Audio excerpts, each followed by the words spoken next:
Ladies and gentlemen, please forgive me that I'm going to sit and speak, but at the age of 83, it does become a little tiring to stand up and speak for 1 hour. So forgive me and let me sit and speak. I would like to begin by thanking Dr. Srinivas for his invitation to come here. And I'm delighted to learn that there was a connection between me and his father's reading of my history.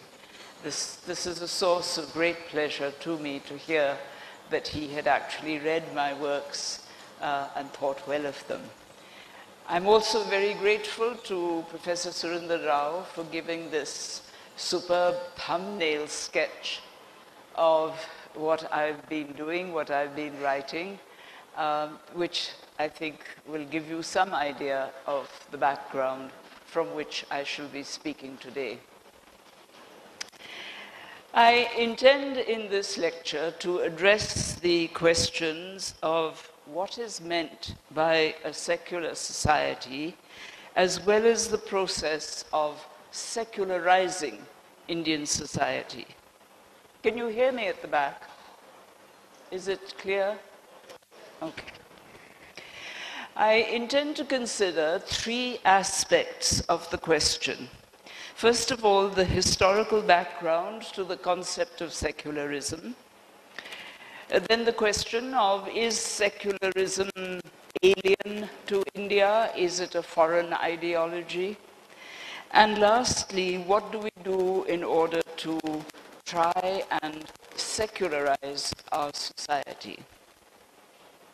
Let me begin with a little bit of historical background on the very concept of secularization and secular.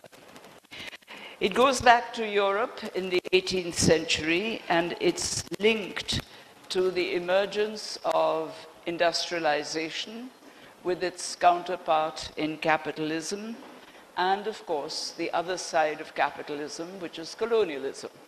The two are linked. It is an ideology that is concerned with an emphasis on the rational in understanding society and in understanding what is required of society. It also coincides in Europe with the rise of the nation states and nationalism, which inevitably brings to the forefront the importance of the category known as the citizen.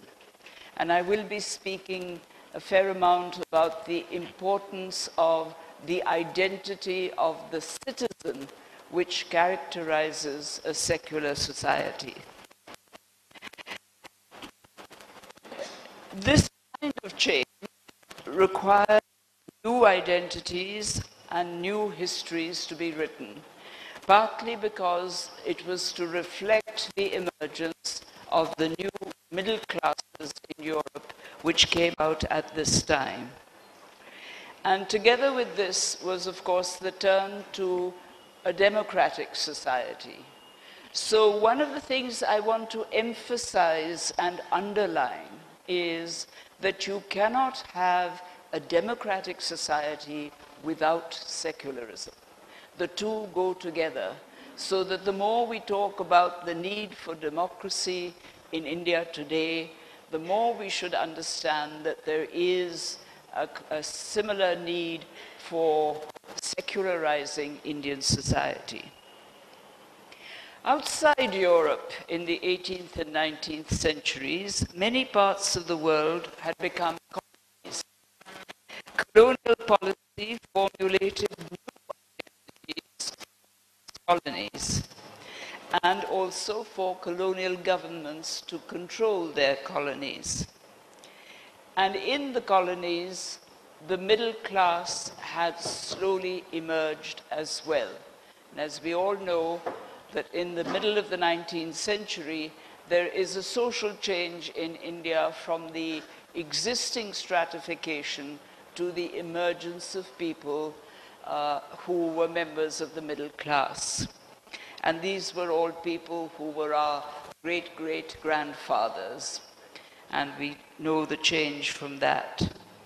The colony, therefore, came to be treated as a nation, and this is rather different from perceiving oneself as colonized to perceiving oneself as a nation.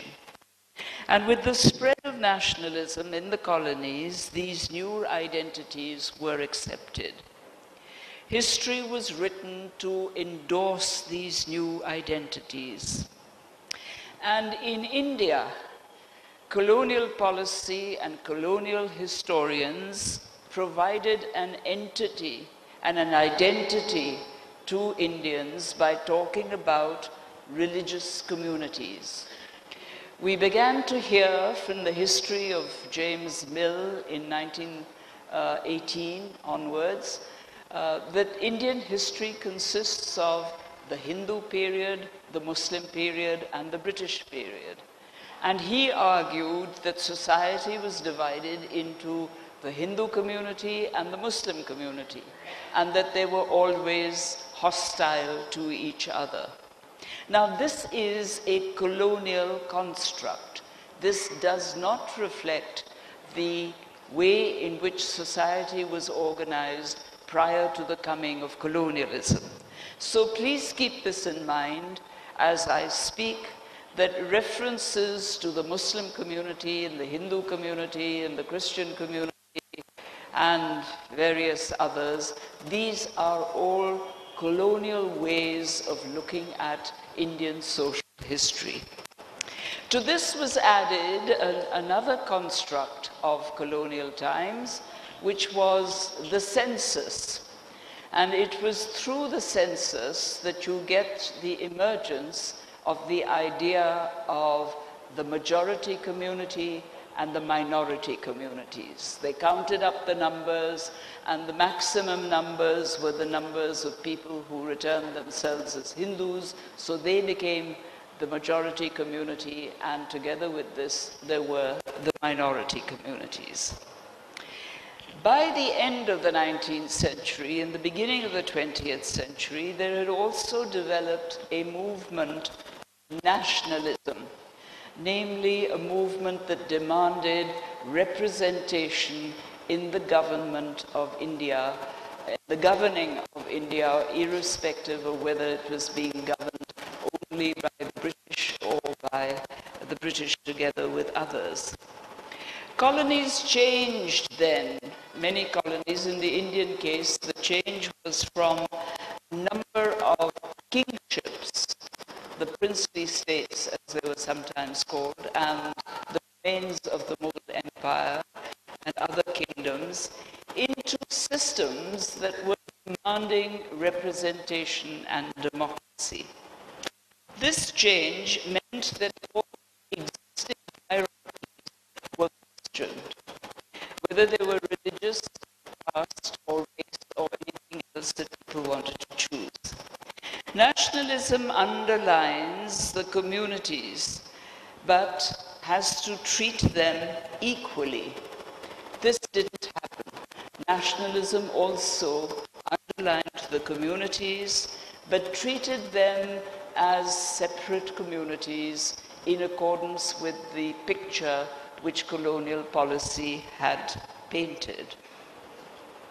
So much for a brief historical background to what I want to say about the late 19th and 20th centuries.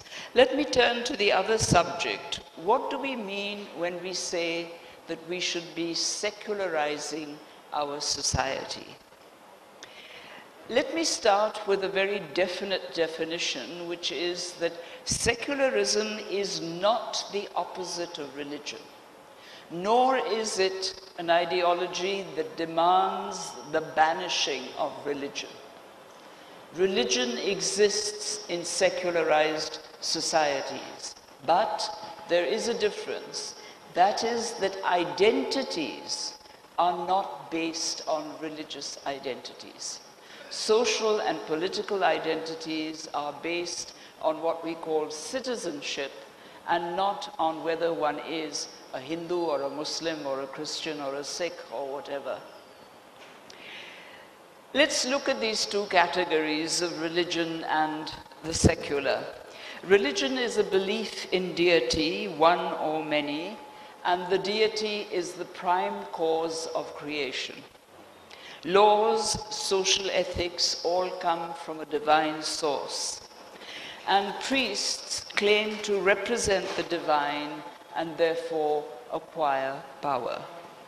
Belief in the immortal soul, at least in the case of one of the religions of India, governs this inequality because your afterlife depends on the kind of life that you have led in your own lifetime. Secular ideas are different from this. There is a belief that the universe functions without divine control, that religious institutions do not have priority and cannot supersede the institutions of civil society. In other words, priority is to be given to the institutions of civil society which cater to everybody, irrespective of whether whatever religion they may follow. They are in some cases above and beyond the institutions that are identified only with a particular religion.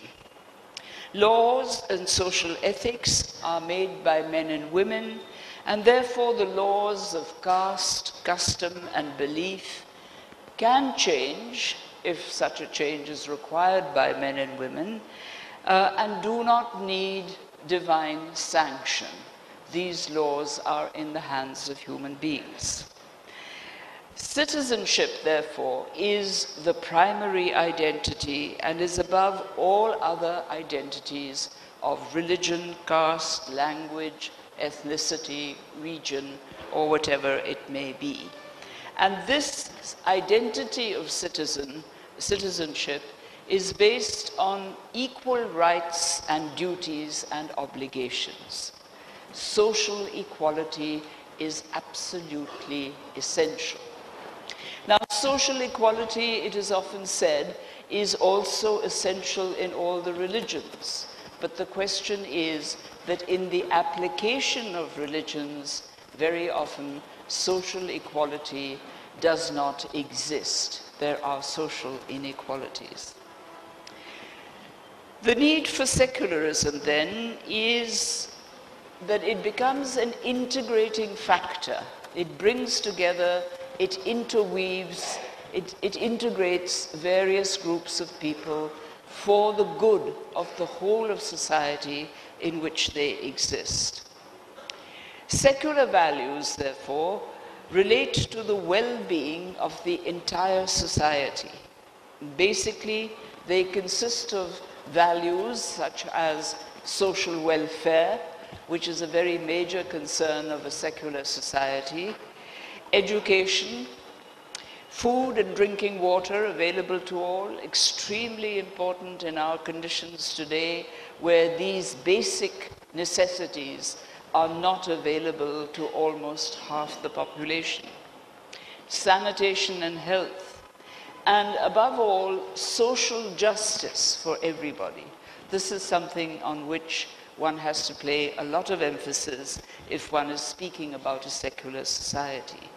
And social justice in our conditions of today does mean gender justice. And here I am not speaking as a feminist, I'm speaking as a woman. We are a society which lacks a commitment to gender justice, and that is something which is badly lacking. Dalits, for example, cannot be treated as untouchable. Muslims and Christians cannot be treated as mlech. Non-Muslims cannot be treated as kafirs. The civic laws that govern in a secular structure of society have to be the same for everybody. And laws, these are laws that govern the essentials of life, such as marriage and family, inheritance and property, duties and obligations of the citizen. And I do lay a lot of stress on the duties and obligations of the citizen. The secularizing of society, therefore, involves the reconfiguration, if need be, of law and ethics, independent of religion or any other kinds of identities, and under the aegis of the values of a democratic citizenry.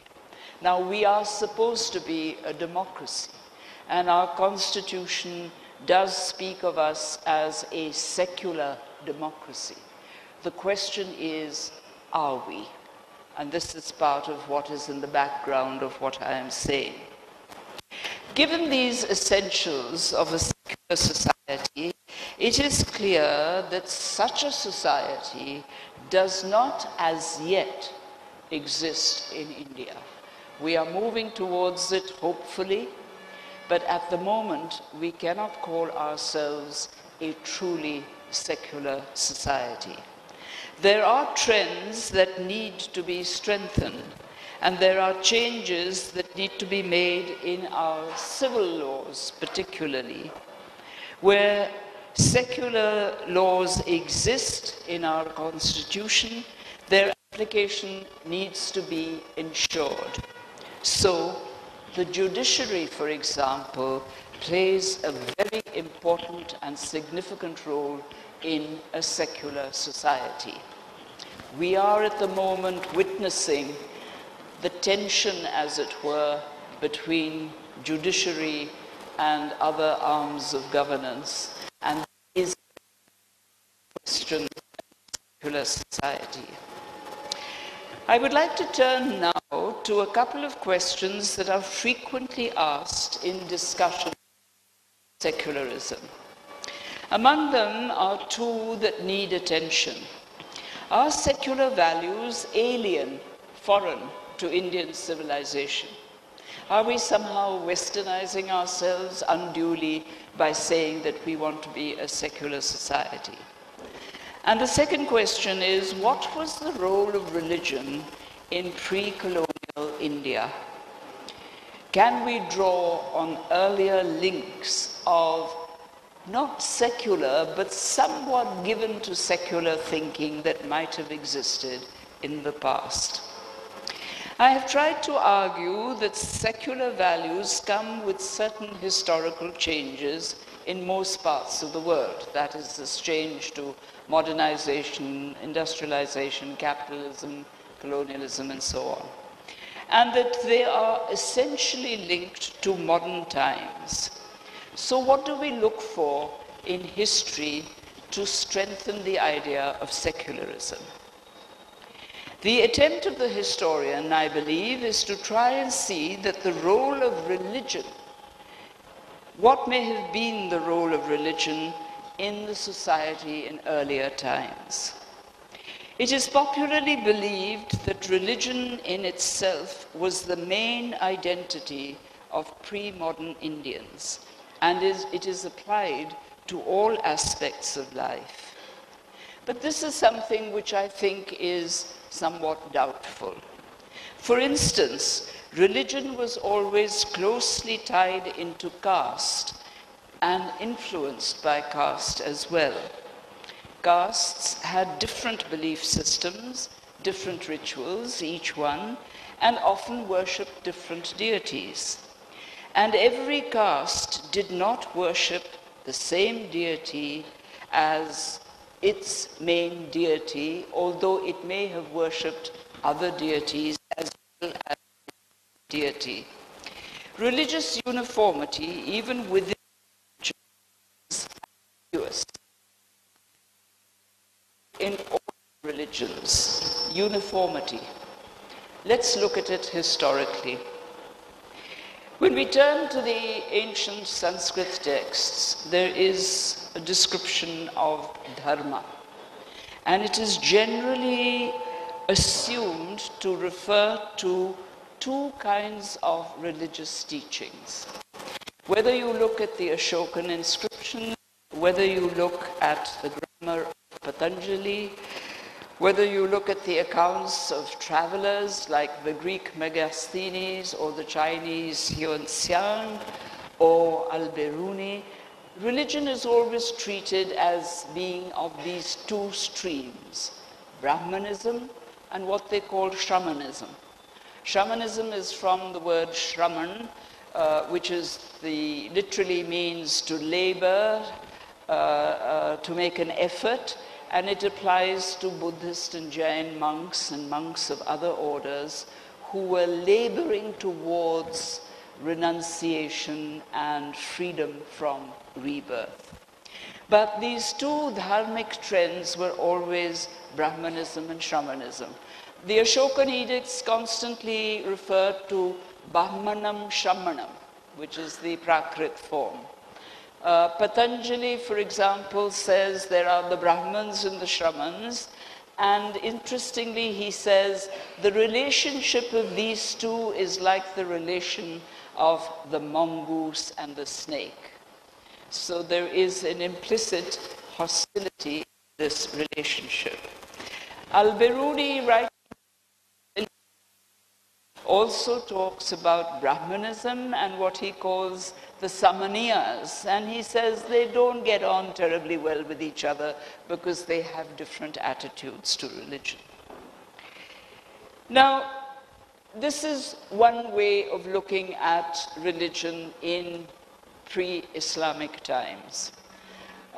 We also know that a religion like Hinduism, in fact all religions, constantly reform themselves. They constantly change, they bring in new ideas, they drop some old ideas, and they continue and reformulate themselves. Hinduism begins, of course, with Vedic Brahmanism, if you're looking at the texts, which is the performance of sacrificial rituals. Brahmanism then goes on and it becomes the religion not only of the priests and the people who belong to these clans, but later on Brahmins are performing many functions like being major landowners, being important trading communities, and that kind of thing. The gods also shift a little bit. The Vedic gods are primarily Indra and Agni, and later Hinduism focuses much more on Vishnu and Shiva. The sects that emerge are multiple, both among Shaivites and among Vaishnavites. And the sects sometimes follow castes. That is, there's a cluster of castes that follow the same religious sect. So the link between religion and caste is a very close link. Some castes were open to the lower castes and the Dalits, and some castes were not. So there's a difference there again. And I think that it's important to look at the history of religion. It's not reaching at the back?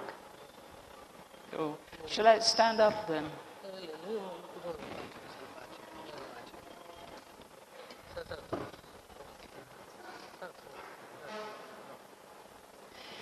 It's important to look at the history of religion also in terms of how it relates to caste.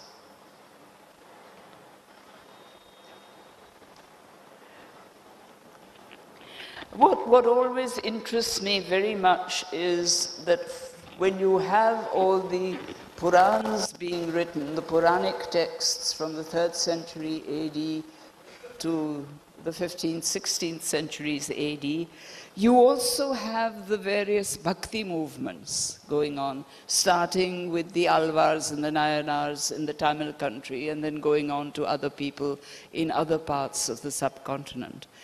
But the Purans don't refer to the bhakti teachers, and the bhakti teachers very seldom actually ask their followers to go and observe the rituals of the Purans, whatever other rituals they may be asked to observe.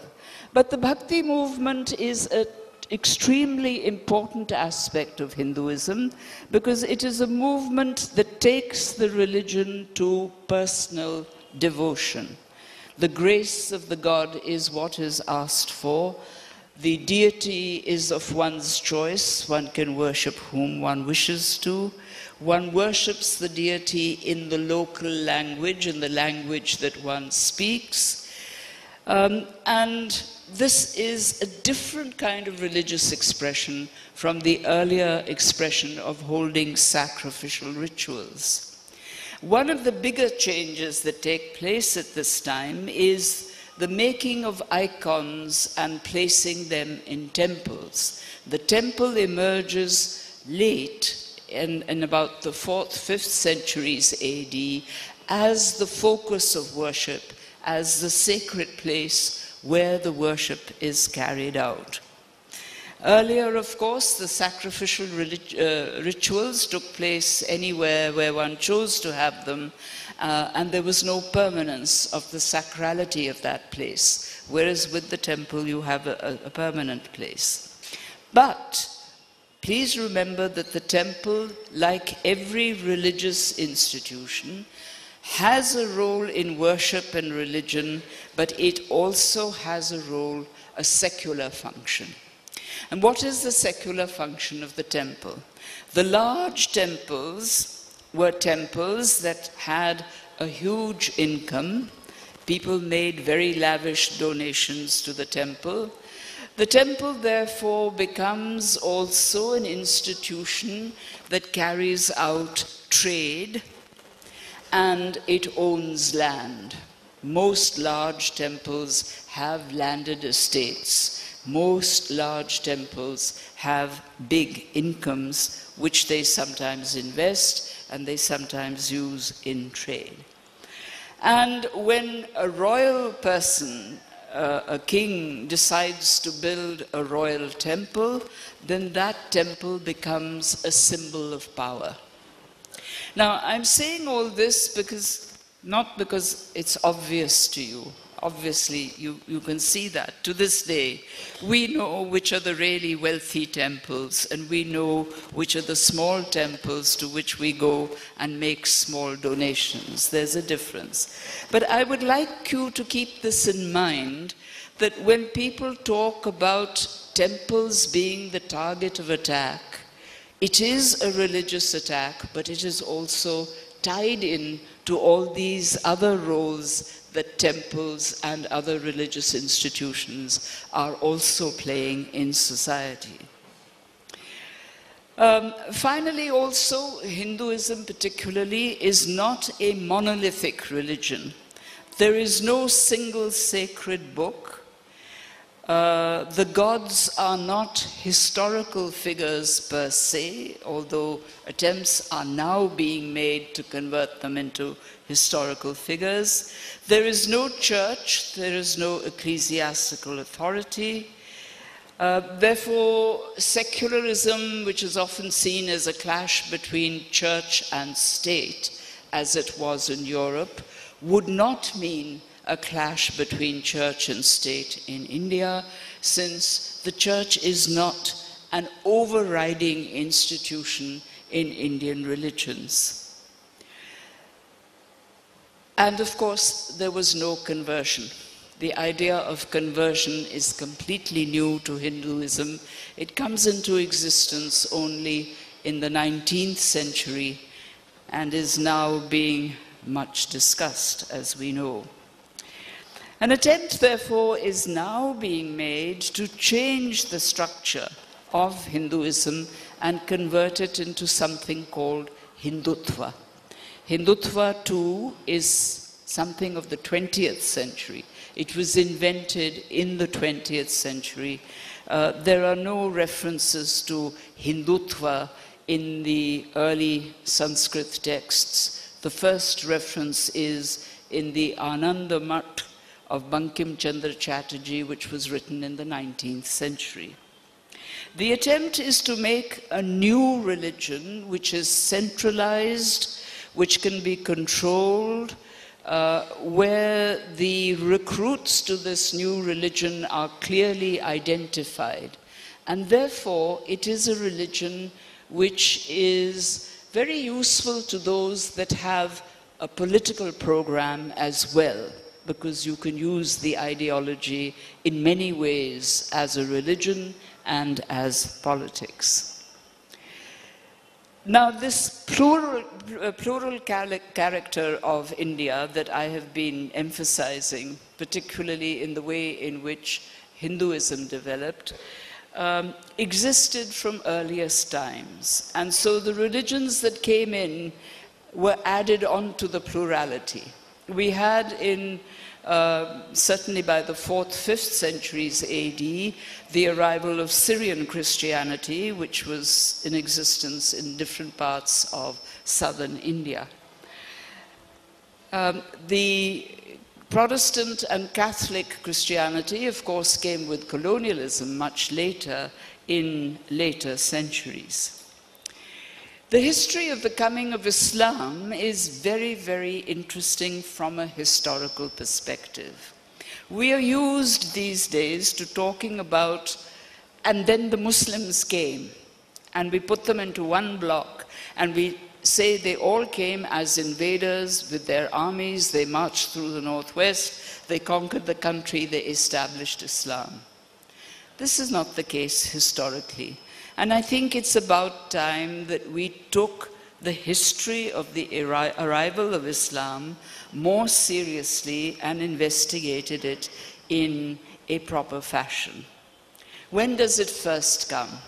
It first comes with the Arabs. And the Arabs come from Arabia to two parts of India, to Sindh and to the west coast of the Deccan. In Sindh, they come as conquerors, yes, because they want to conquer the trading ports in Sindh, which are trading with the Gulf and West Asia. In the Deccan, in the west coast, they are invited to join the Rashtrakuta administration.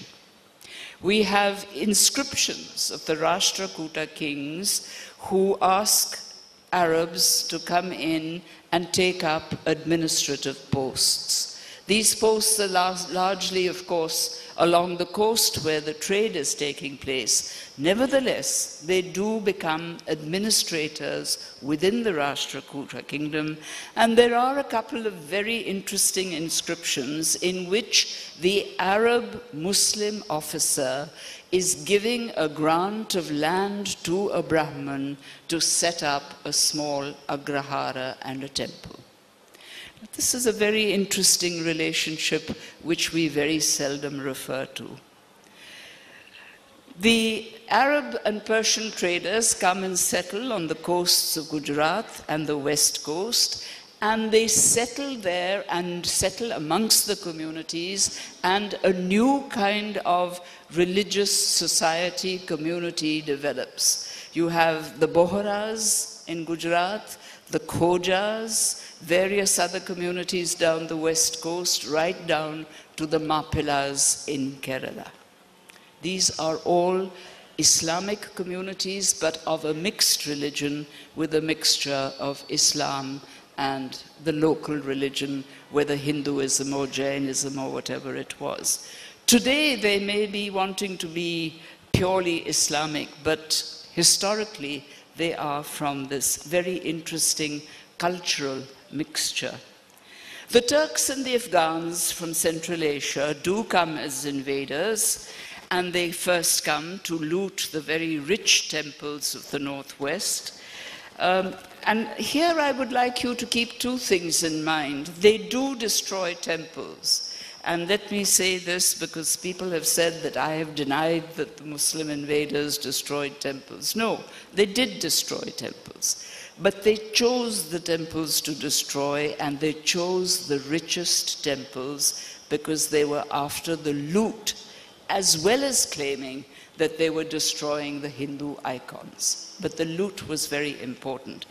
And this is brought home to us by the fact that one of the best chronicles, the Sanskrit text, the Rajatarangani, which was written in the 12th century in Kashmir by a very respected, learned Brahmin called Kalhana, he talks about some of the kings of Kashmir looting, Hindu kings, looting Hindu temples when there was a fiscal crisis.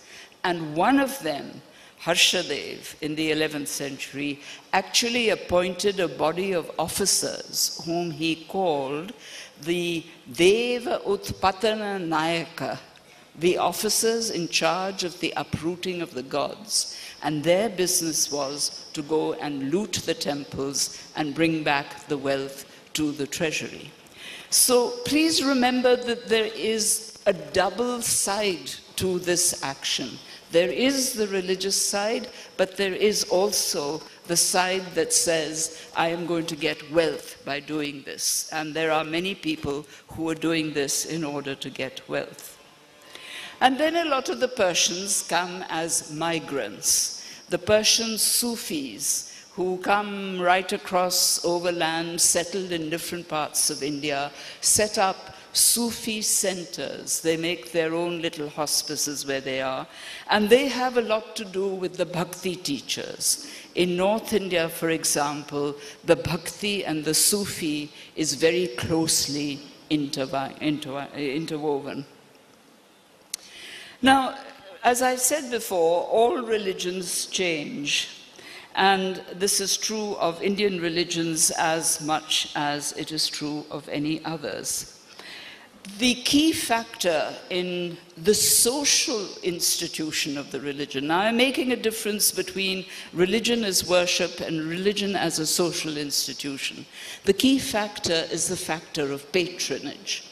Who patronizes a sect or a segment of religion? This is very important. When you have royal patronage, the religion becomes very important, becomes very wealthy. When you don't have royal patronage, the religion remains at the popular level, doesn't become wealthy, and is not spoken about so much. So there is that kind of distinction as well. Now, this link between the social and the religious is, in fact, a very important link, and we have to keep it in mind. We cannot divide ourselves into just, this is my religious side, this is my social side, this is my religious identity, this is my identity as whatever I am in society. The two are integrated, and the two need to be kept integrated all the time.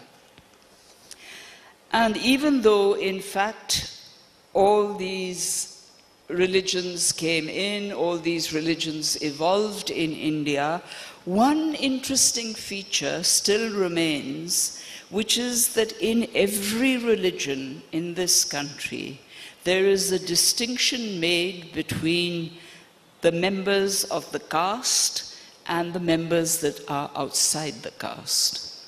Whether it is the Hindus who talk about untouchables, similarly in Islam there are groups of people who are kept out of the mosque, or if not the mosque, they're kept out of the graveyards of the upper castes. They're treated as somehow untouchable, like Dalits.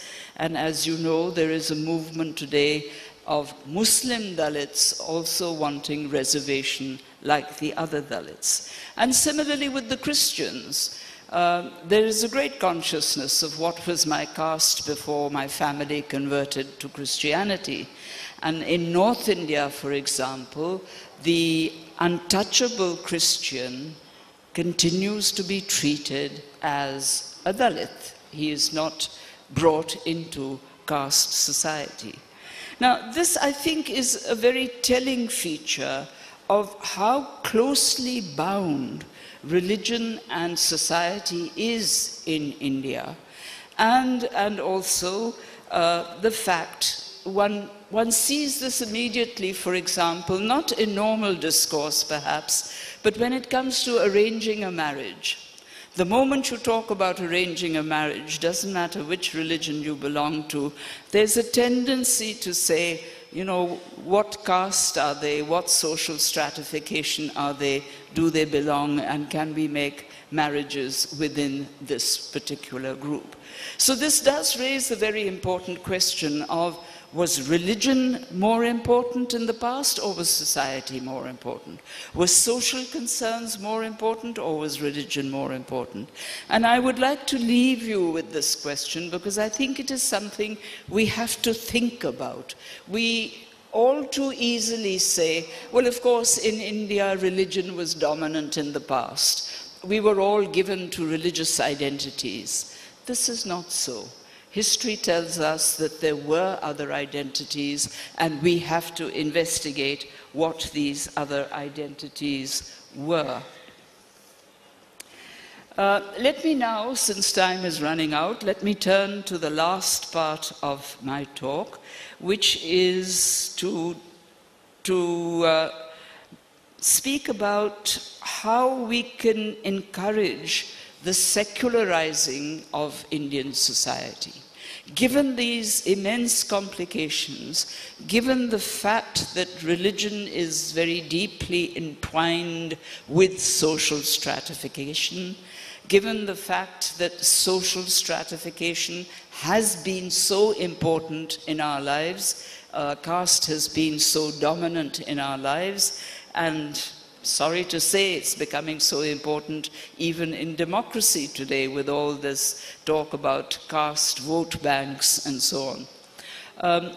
What is it that we have to do by which we might begin to secularize society, to take it away from the identities that in many ways are identities that don't allow us to function as Indians, and to give us an identity of being Indian citizens, which is an identity that we must have if we're going to have a secular democracy.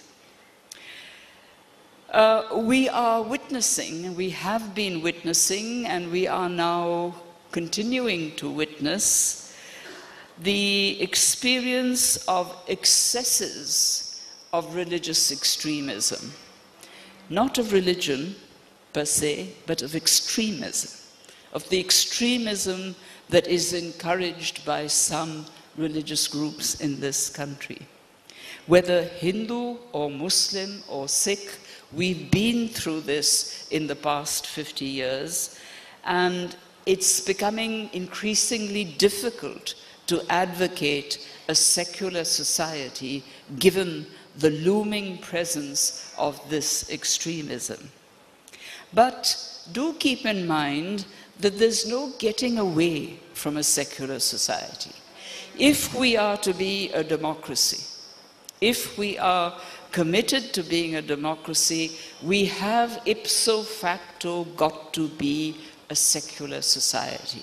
You cannot have a democracy and talk about majority communities and minority communities. You cannot have a democracy and talk about laws that revert back to religion and that kind of thing.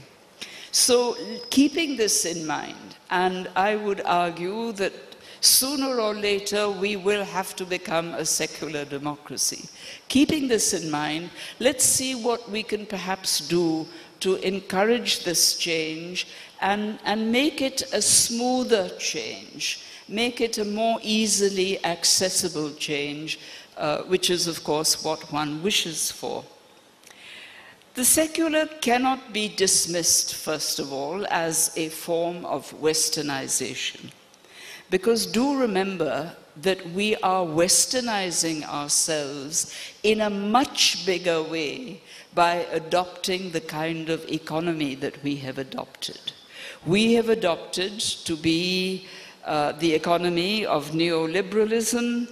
We have adopted the market economy, which means we are now deeply tied into westernization. That is the economy of the first world. That is the economy of the societies that we are trying to imitate and that we are trying to internalize in our own society. So that is where the westernization lies. And I say this because if you look at the middle class today and its way of moving and behaving and so on, you can see the effects of this westernization. If you switch on your TV and you look at the advertisements that keep coming every 10 minutes with boring frequency, these are aspects of the westernization that we are submitting ourselves to. So let's not talk about secularization being westernization. We have already adopted westernization in the kind of economy that we have adopted. And what we've adopted is an imitation westernization. We like to behave as if we're behaving like people from the West, but in fact, the mindset hasn't changed. The mindset is definitely the old mindset, the pre-democratic, pre-secular mindset. This is seen very clearly, if I may come back once more, to attitudes towards the freedom of women. Our attitudes, the middle class as a whole, and certainly a lot of the leadership, has attitudes towards women, the freedom of women, which are by no means modern attitudes. For example, and this has come up repeatedly again and again with the report of cases of rape, the kinds of reactions that you get when people say it's all because women have been given more freedom than they should have. This is not a modern mindset. This is a medieval mindset, and we must be aware of the fact that it is there, and we have to cope with it, we have to counter it somehow and change it. So what would a secular India mean? It would mean a society of Indians, all Indians, whose identity is that of being Indian citizens above all. The primary identity is that of being an Indian citizen, governed by the Indian Constitution, and having equal rights. And there's no harm in demanding these equal rights because they are given in our Constitution. Whether we can actually get them or not is a matter of how strongly we demand those rights. The primary identity, then, is the identity of citizenship. It is not the identity of religion or caste or language or ethnicity or whatever else you choose to call it. There is to be no special status given to those who claim we have an older Indian ancestry than you, the Pitri Bhumi idea, or that we have a religion which is indigenous and yours is not. All religions are identical in terms of those who believe them and follow them, and who describe themselves, therefore, as Indian citizens. And all citizens, according to the Constitution, have an equal status before the law. Therefore, in demanding that equal status, we are not going against the Constitution. We are well within our rights to make these demands. Laws, therefore, that legalize a differentiated status, with some being given more rights and others less rights, these are not secular laws. These, again, are defective laws. And very often these laws relate to the core of social functioning: family and marriage, inheritance and property. And here I would say very strongly that we need to have a new civil law which doesn't describe itself as a Hindu law or a Muslim law or a Sikh law or a Christian law. It has to be a law that rises above these differences and is a law which is applicable to all Indian citizens. This does place a very heavy responsibility on the independence of the judiciary, for example. The judiciary today is absolutely crucial because it is taking decisions precisely on the functioning of civil laws. And we have to do our best to encourage the judiciary to be as independent and to be upholding the Constitution to whatever degree it can. The claim, for example, that this action or that action hurts religious sentiment and therefore the laws are changed, this is really not a viable claim. It has to be much more widely discussed. It's generally held by a small body of people who do not represent the community. At least the community should be taken into the discussion and decisions taken on that basis. But the civil laws should be over and above these independent community laws. As is evident in the world today, nation states that are theocratic and ruled through the sanction of a religious authority alone do not allow democratic functioning. So once again, if we are to support democratic functioning in this country, we have to make sure that being a multi-religious society, being a plural society, that secularism is an important component of our functioning. Most people, I think, in our society, or I like to think, most people value their religion. And this is perfectly legitimate. It's quite right that one values the religion that one belongs to. But religion for them, for those of us that value religion, religion means essentially a personal experience. It means worshipping in a personal way. You may go to a temple, you may pray in a mosque, you may pray in a church, but essentially you're praying to a personalized God. There is a link, a relationship which you perceive between yourself and the deity that you are worshipping. Such people may also find that using religion for political purposes is unacceptable. And I think most people that respect religion and value religion will react in this way. Religion is not meant to be used for political purposes. Religion is something very personal and private. And quite rightly so. Religion is a matter of faith. And it is not, in fact, an instrument of politics. And if people are trying to make it into an instrument of politics, then I think it is essential that we speak up against it. A secular democratic society, then, is one where every citizen has equal rights and entitlements, and these are basic rights. And I've already mentioned them, the right to life and liberty, to food and water, to health care, to education, to employment, and to access to social justice.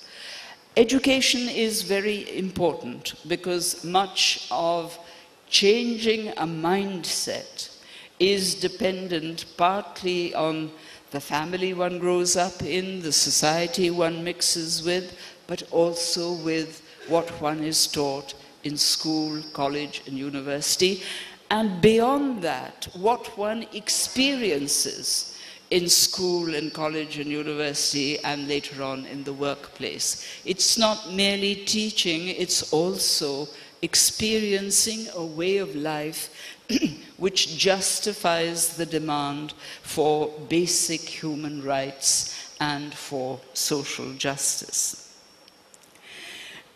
Let me conclude by saying that as long as we have the freedom to choose the values that should govern our society, we can choose to secularize our society. And I hope I've made it clear that this is not a choice that says away with religion, but it is a choice that says religion in its place, civil society in its place, the Constitution in its place, and we identify ourselves in a different manner.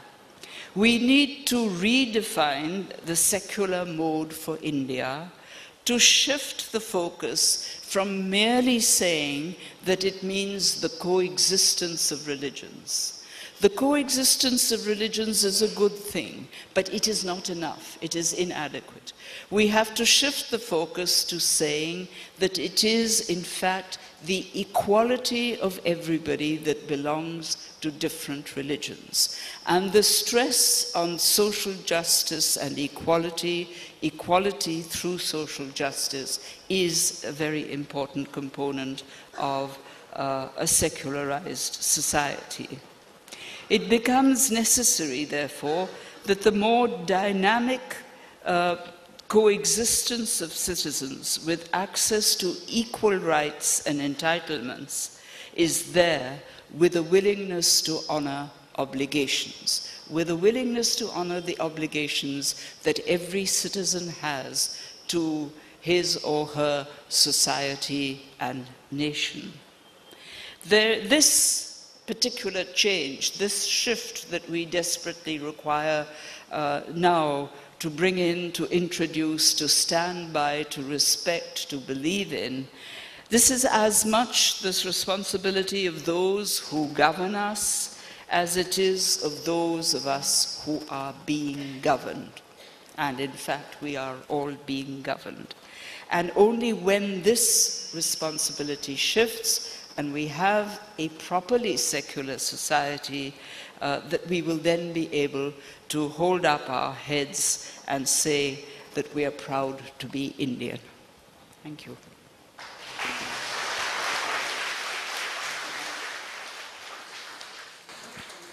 Yeah. Thank you, Professor Romila Thapa, for a very thinking presentation on secularism.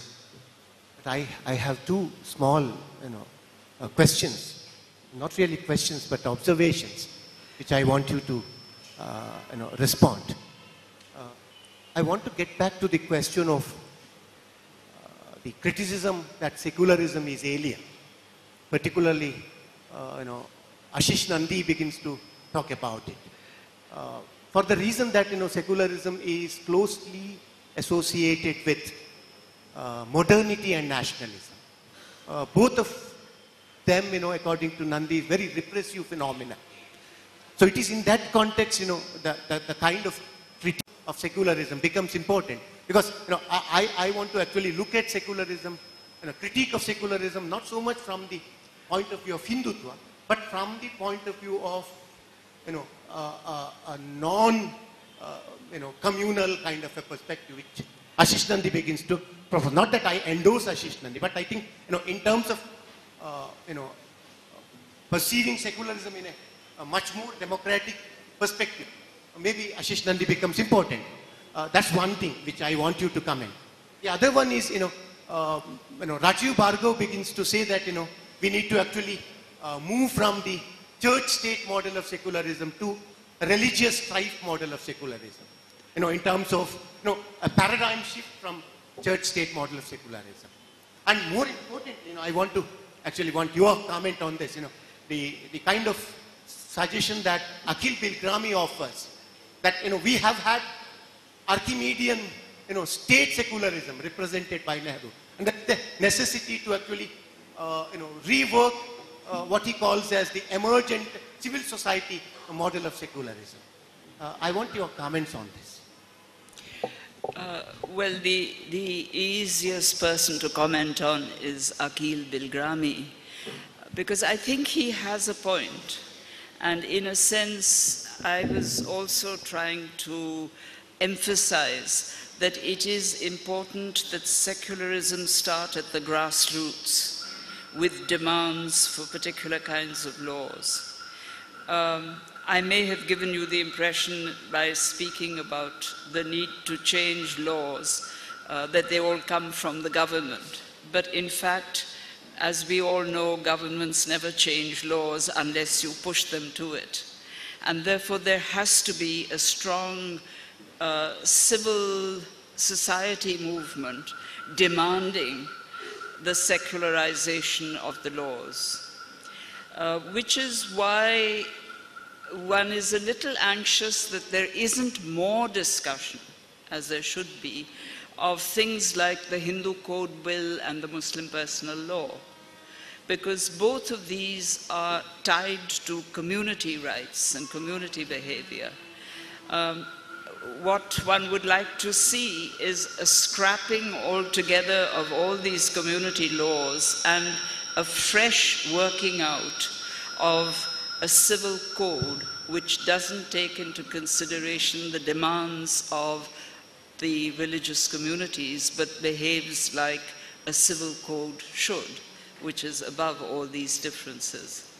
So to that extent, I think that the recognition of the importance of secularizing society has to come from people in society much more.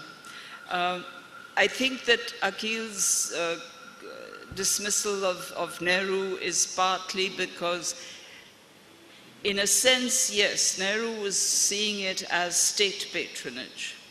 And the famous debate that he had with K.M. Munshi, when Munshi wanted the government to help in the building of the Somnath temple, Nehru's response was, on no account will we allow this, because we are a secular government. So this goes back to what I was saying earlier about royal patronage. Patronage that goes from, one community to another, depending on the king's fancy. To that extent, the notion that the state has to be secular, it doesn't matter if society is secular or not, this is contradictory. And I would insist that the first demand should be that civil society becomes secular and demand it of the state that they behave in a secular manner and they govern in a secular way. Rajiv Bhargav, yes, I think that the church and state definition of secularism is really both slightly out of date and relevant really only to Europe, where there was a church. I mean, what is striking is that in India, virtually no religion has had that kind of church, like the Vatican and the Protestant church and so on, which dominated society, that dominated civil life. So I think that discussion now is over. In fact, we're beginning to get a little bit of the church now in the kind of extreme Hinduism and the extreme Islam that is coming to play a role. There's a tendency for people to sort of feel that maybe if we had a church, there would be a nicer, easier way to organize religious politics. But I think that is really passé. And I would argue that I would much prefer to see the secularization of Indian society in terms of the secularization of civil society over and above whatever the communities may say. Ashish Nandy I have problems with because he is very anti-modern, full stop. Given that, I mean, one has to come to terms with this. You can't go on saying that I am against the modernization of India, I am against science because science ended up producing the Holocaust in Germany, and that kind of thing. These are realities that we're facing. Societies all over the world are changing. They don't have to change in imitation of the United States or Japan or China or whatever it may be. We can change in different ways. But if we are going to be a modern society, then we have to do something about coming to terms with these factors. If you are a modern society in which you agree that everybody has a right to representation, democracy, then you have to give everybody equal rights. Whether they are religious rights or whether they're social rights, they have to be equal rights. Otherwise, you make a mockery of your democracy. You know, it becomes, again, those who are more powerful will be the ones who are represented, those who are less powerful will be left out. So I have a very serious difference with Ashish Nandy on this score. That I think you cannot hold back modernization. The most you can do is to critique it. And I would agree that where science is going in the direction of producing a Holocaust, it is to be denied and it is to be attacked. But where science is also going in the direction of producing remedies for ailments, of, you know, making people's lives richer and better and all the rest of it, why hold it back? Why be anti-scientific? We people now should have the choice to say, this is the kind of modernization I want, this is the kind I don't want. And that, I think, is a much healthier position than simply to throw everything out and say secularism goes with it as well.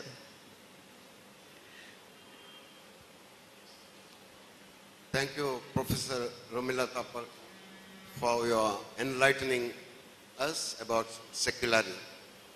My question is, I understand it is there in our Indian constitution that India is a secular democracy.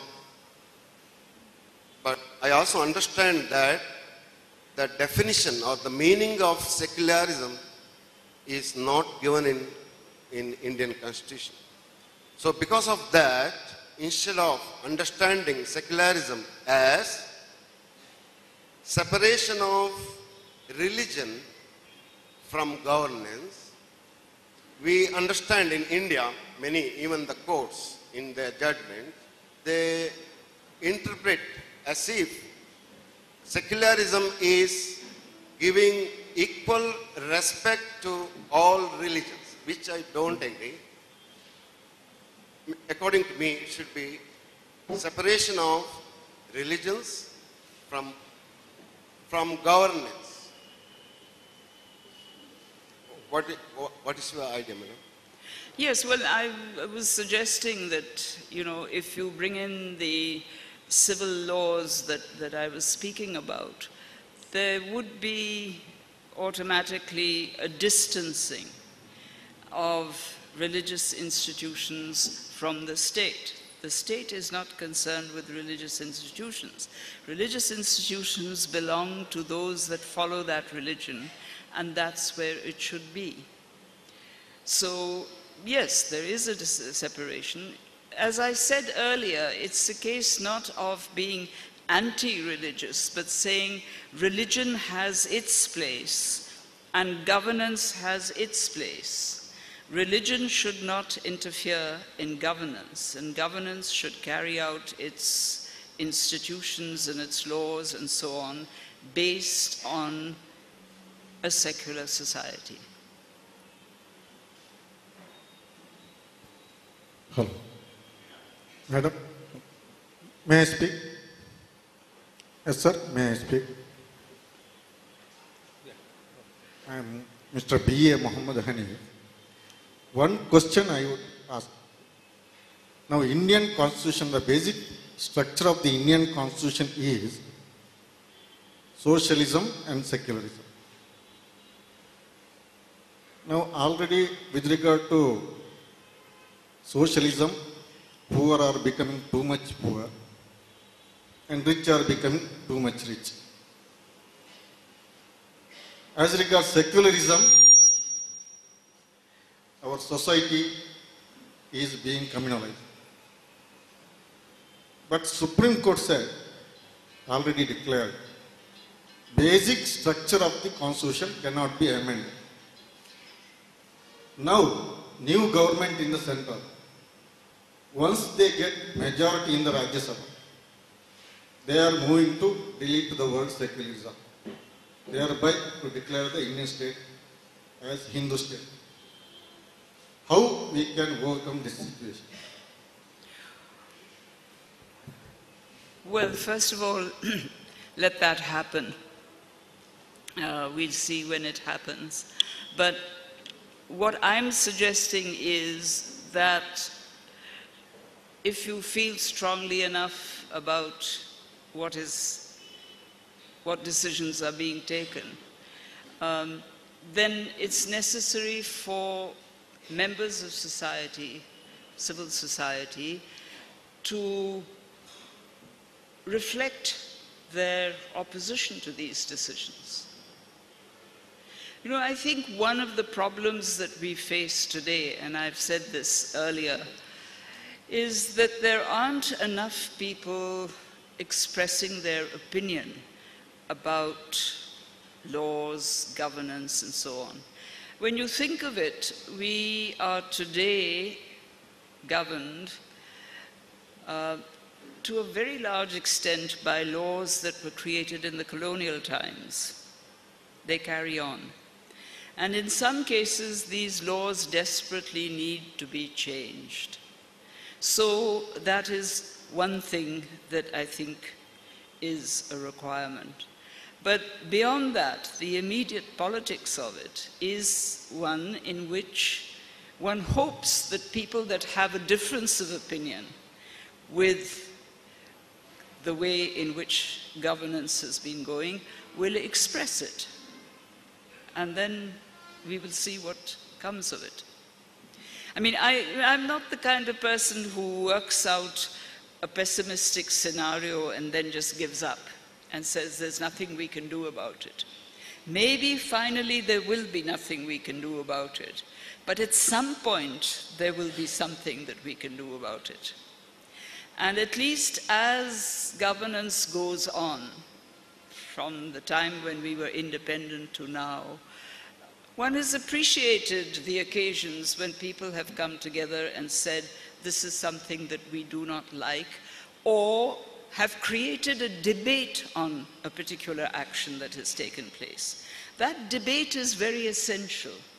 What worries me is that the opportunities and the potentialities of debate about what we call governance, those are declining, and we need much more public debate on that. If only perhaps to change the scenario that you're suggesting. Madam, it is the last history of coastal Karnataka for last 2 decades. It is really concerning.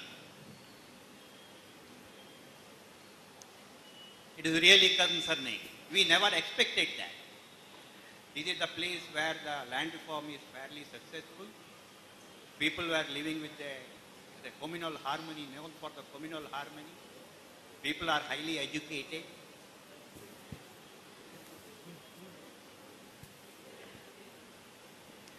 With all that, we are seeing that it has become the laboratory of the Hindutva. Do you see any historical reason for this? I don't see any immediate historical reasons for that. What happens in the immediate present sometimes has a link with the past, sometimes it is changes of the immediate present. So I wouldn't know whether you've had changes in this area which make it susceptible to to becoming a laboratory, as you call it. But on the other hand, you know, one would like to see much more discussion about this. What do you mean when you say it is a laboratory? If you feel it is a laboratory, are there people willing to discuss it as that? Is there open discussion about it? Or is there, as there often is, resort to terror, which makes people sit quietly? But then that is also a problem in the sense that even if there is terror, it is important to speak up.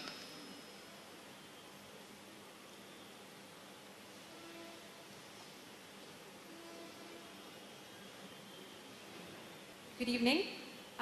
So I'm a student, and in college, we don't have our religious identities and we just have our intellectual identities with us. But what I've noticed is that in the recent months, there have been a lot of attempts to sort of force religion into education. And just 2 days ago, the Haryana Education Minister admitted that they were trying to saffronize education by making the Bhagavad Gita compulsory up to class 12. So this is a very worrying trend, especially because all these people in power seem to be very fearlessly making such statements, and nobody seems to be making a hue or cry about it. And there only seems to be condemnation from another political party. So as a student or as civil society, I want to know what we can do about it so that we can stop this trend, because right now it seems to me that secularism is a sort of a utopian concept, and I think that in the future we may not have any secularism at all. Well, you're just echoing what I said, that there is a need to have a hue and cry, where you feel that a value that you stand for is in danger. Then it is very necessary to speak up, to find others who feel like you and to speak up on those issues. That is very necessary.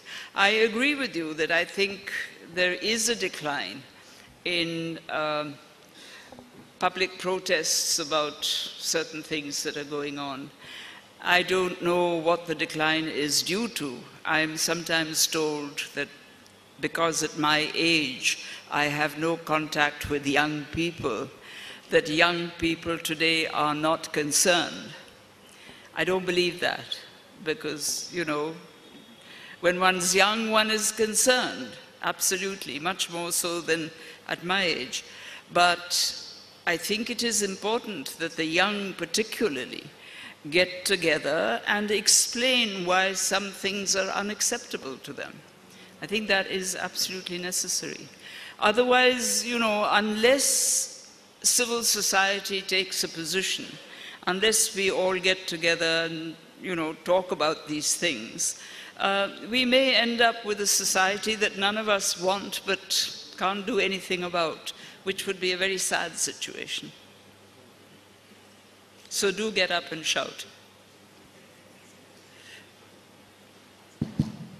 Madam, 2-3 doubts I have. You mentioned that secularism as a concept started in the 19th century in Europe. I think India is well known for secularism right from ages. We gave the concept of Vasudhaiva Kutumbakam and Vishwamanava. So how right it is to say that secularism started only in the 19th century? My second doubt is, you mentioned that conversions started only in the 19th century. I think we know of details where conversions, religious conversions started long back, right from the 9th or 10th century, and after that Mughal period and all that. And also the so-called... Sorry, which conversions are you talking about? Which conversions are you talking about? Religious conversions. No, I'm talking about conversions to Hinduism. Not religious conversions generally. I was saying that traditionally Hinduism does not convert.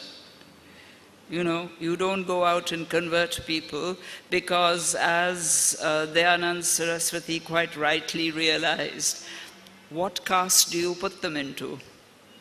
And this is a problem that is coming up with all this Ghar Vapsi business. You say that you're converting them to Hinduism, what caste are you giving them? Because caste and Hinduism, caste and religion in this country are very closely interwoven, but particularly Hinduism. So Hinduism didn't have conversions until actually the Arya Samaj started converting. And what was interesting about the Arya Samaj conversions was that they first put you through purification, what they called Shuddhi. When you were purified of your caste, and presumably it was a low caste, you were then converted into a Hindu. So it is problematic in Hinduism, not in other religions. In Christianity and Islam, there were conversions much earlier. And on your first question, secularism is not everybody living together. Secularism is making a distinction between what the state does to its citizens and the rights and obligations that are in that relationship, and what religion does. And the two are quite separate. So Vasudev Kutumbakam doesn't come into this. That's not secularism. Nor is it secularism when people say, oh, it's all religions together. You know, Akbar is described as a secularist. He's not a secularist. He's certainly to be praised for bringing religions together. But secularism is different. It is saying religion is something apart. It doesn't come into civil society. The last question is, Madam, you spoke about secularism in India. What about secularism in other countries? So it's out of purview, I am asking. Oh, India, no, it's the same problem in other countries. Other countries that are modernizing and that have become nation states. They're also facing this problem. I mean, you look at ex-colonies and the amount of killing and shooting that goes on between different segments of the society. This is part of the fact that they refuse to bring in not just secularism vis-a-vis religion, but secularism vis-a-vis other identities, like a community identity. The point about secularism is that you do not have your primary identity is above all your individual identities. There is a primary identity, which is that you're Indian and you're following the constitution and the laws of the country. That's your identity. Beyond that, you may have identities of religion and caste and so on. You're welcome to those. But for the important things in life, you have to follow civil laws. There is a last. Madam, this is a question which our DCS district is asking. He is right here. It's right here. Yeah. So he has asked this question: whether modern education and communalism went hand in hand. The question is whether modern education and communalism went hand in hand. No, I would say that is not the case. Modern education, if you're properly educated in modern education, takes you away from your, well, it doesn't take you away, it separates, makes a distinction between your identity in religion and your identity as a citizen. That separation is extremely important. Modern education hasn't done that, except, of course, that modern society, in its desire to go back to some kind of concocted tradition, is giving more and more importance to how it is interpreting earlier religion. But that is a present-day phenomena which I don't think comes out of, I mean, I wouldn't accept that modern education has been a factor in the growth of communalism. With this, we conclude the interaction. Now I request Nagesh Kallura. Question. Last question. Yeah, one more question. Madam, Mohan Bhagavat recently told Hinduism got secular character, secular feature, Hinduism. Which Hinduism is referring? Is there a true Hinduism or is misleading the nation? Sorry, I didn't get the question. It's an observation made by Mohan Bhagavat. Oh. That Hinduism itself is secular. Which Hinduism is he talking about? Is it are there two Hinduisms or what? That is? Well, I think that the first problem with that statement that Hinduism is secular is, of course, that how do you explain the role of caste in Hinduism? If it's secular, it shouldn't have these caste identities, and it shouldn't have belief in deity and divine sanction and all of that goes with it. I mean, the point about religion is that you have to have a belief in deity. This is part of the reason why in the beginning Buddhism was declared as not a religion but atheism, because when the Buddha was asked, what about the gods? He said, why are we worried about the gods? Because we don't know whether there are any gods or not. We cannot prove their existence. Now, a religion that is based on the worship of deity, a religion whose society is deriving its sanction for stratification from divine sanction, that religion cannot be said to have to be secular. Yes. I think now I think Madam, this is a doubt pondering many times. It is easy to communalize as a society, then secularize. Whenever I meet a youth, he is more attracted to communalism. Communalism got a color, symbol, signs, where secularism is really boring. So, as a nation, we failed as a secular. This is what the youth is talking to me. Could you put some light on this? Well, I don't know. If the youth is bored and is excited by religiosity, then I'm really rather sorry for the youth. I think they need a little more put into themselves. I don't believe that. I don't think secularism is boring. Unfortunately, secularism has become something that is the subject of preaching. It's the subject of preaching. People get up and give you little preachy things about how it's good to be secular and so on and so forth. That's boring. If secularism was actually put into practice, and if people behaved in a secular way, for example, if one of the things that interests me, you go around in the bazaar and you see so many men and women with colored dhaga, thread around their wrists. Mauli dhaga, we call it in the north. I don't know what you call it here. They have been through a ceremony where they've been told, you know, you tie this thread around your wrist, you wear a monga stone on your finger in a ring, and you will get promotion, you will get a son, this will happen, that will happen. These are ordinary people who are quite willing to do this. And in a sense, the practice of religion does carry a trace of superstition. And I think until people begin to see that these things are really not connected with wearing monga rings on your fingers or tying threads, colored threads on your wrist or whatever it may be, they're connected with the reality of life, you will not get people coming towards secularism. So it's for people who are secular to behave in a secular way.